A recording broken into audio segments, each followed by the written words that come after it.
The COVID-19 in Colorado and fears from side effects from the vaccine even 6 months after they were approved. We heard from many of you after reporting on the Colorado Springs woman who spent 22 days in a coma following her Johnson & Johnson vaccine. KRDO News Channel 13 Sydney Stell brought us that report. She's live in our newsroom to explain what to do if you experience lasting side effects. Sydney. Well, I've had several of you reach out to me reporting that you've had severe medical events after getting the shot. Now, it's hard to prove that those are directly related to the vaccine, but the CDC does have a process for investigating things like that.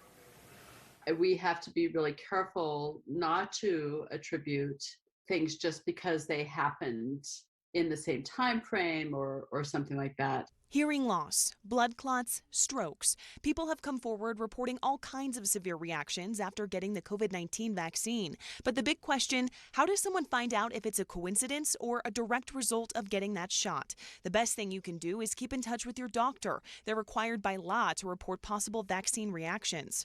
There's the system for looking at adverse reactions. It is reviewed by the CDC and other experts to really look at what is occurring and then to compile those so that they see if there's any trending. This program publishes all the data. You can go through it state by state. Most of the reactions are small, like redness around the injection site or soreness. If the CDC notices a trend of more alarming symptoms, though, and believes there could be a link to the vaccine, they'll do a deeper investigation into those cases. If they get to a certain point, they may even put a pause and say, let's take a look at this further and in more detail, and then get back to see if that is a causal relationship. This happened with the Johnson & Johnson vaccine back in April. The CDC paused the shot for 11 days to investigate after 6 women developed severe blood clotting, including Kendra Lippy from Colorado Springs, who now faces a long recovery.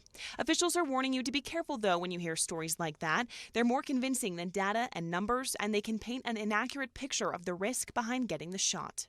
Those are, truly, one in a million. And we know that the risk from the virus itself is significantly higher and has long-term consequences as well as fatality.